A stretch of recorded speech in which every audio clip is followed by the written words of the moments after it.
You might be wondering, what's the first second thing? Usually it starts with the title, like, to what extent does something affect something or something? Well, sadly, this is the current position of my wallet. My wallet is this empty right now. And even more sadly, a lot of people and a lot of households are experiencing the same thing. Why is that? A major factor in this is because food prices went up exorbitantly. Over the past 5 years, as you already know, there's been a major increase because of a funny virus from China that forces us to go in, and we have to spend extra money on food. I'll just take an example. Eggs, like in 2019, it's not that high, but ever since then, it has increased about 80% in prices. Well, that's a lot of increase, right? So that's why I wanted to find out to what extent does food price inflation influence the food spending or behavior of Singapore and surveyed citizens, because there has been major inflation before, right? So a little background on both of these regions. Singapore is right here. It's very small, you probably can't see it, but it's very, very small, below Malaysia, right there. And so what does this mean? Like, sure, it's in the international trading place, like it's very popular there, but it has very limited resource because of its small size. Like, imagine it's kind of smaller than Surabaya, or it's the same size as Surabaya. Well, Indonesia is this big, so automatically it has a bigger supply chain and it has more materials domestically, so it doesn't have to rely on imports. And Surabaya is bigger, like around Java, the main trading place of Indonesia. So it's very fulfilling. Now, before I get through all the results, I have to tell you the methodology, so I'm not just bluffing about the results. So firstly, qualitative. It's basically an expert interview from each region. So one from each region, and we collect the data from them. Well, quantitative is basically, I simply put out Google Forms out there, and the responses will fill in whatever's inside the Google form. It's 15 questions. And the results are not that much actually. It's a total of 82, with 42 from Singapore and 40 from Surabaya. Now, there's very limited, because there's a time constraint of only 3 days in Singapore, and we have to find as much data as possible. And in Surabaya, there's a lot of assignments, so really have to manage the time of getting the process.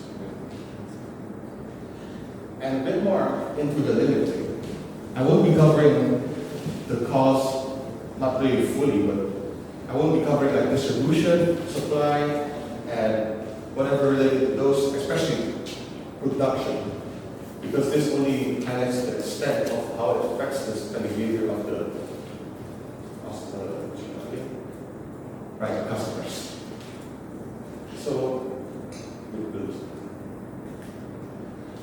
So the age of this is about 40-ish, 21 to 40. Mostly Singaporean is on the youngish side because most of the people that are out there are young.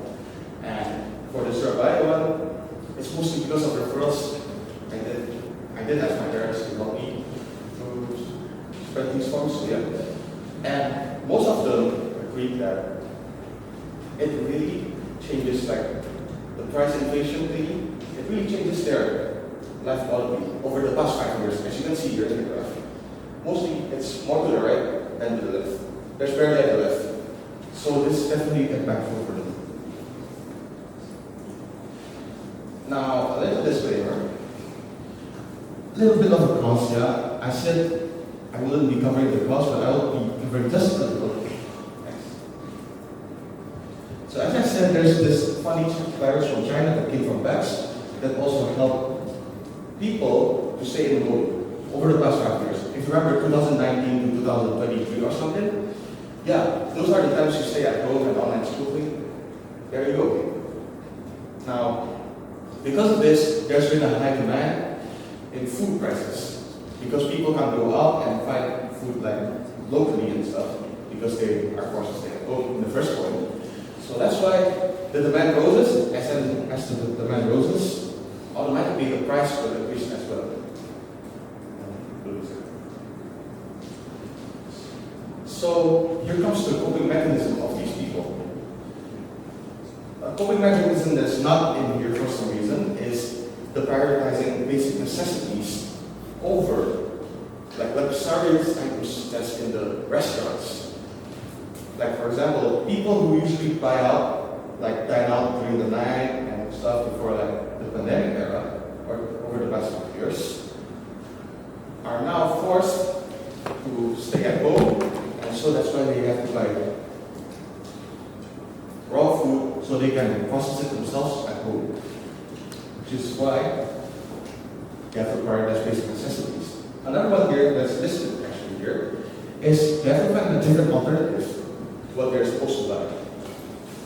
So for example, if they're buying before beef. Now beef has been experiencing very high increases in price, right? So as they alternate to a lower price food, such as chicken. And as you can see in the graph here, in both regions, they're more to the right there. Exactly. Now, if you're thinking that the government really helps, we asked the respondents, and apparently, they're not really, they prefer to stay neutral, you know. Like, if you can see, they're mostly on the trees here. Yeah, those are them, like, not referring to give opinions. And according to the expert, in Sharbai at least, the government's policies are not exactly helpful. Like, they don't exactly change their quality of life to be better. Only some, like a small minority, do not change. While the Singaporean expert, and probably most of the respondents, as you can see here, prefer to just stay neutral. We don't want any of this government stuff. And so in conclusion, yes, it has really affected their quality of life. And for the future, it is to be expected that this will keep changing because the economy keeps changing over time. And you don't even know what you're doing right now, right? You're currently like stagnant or something. Next. Any other references? So you know I'm not exactly lying about these.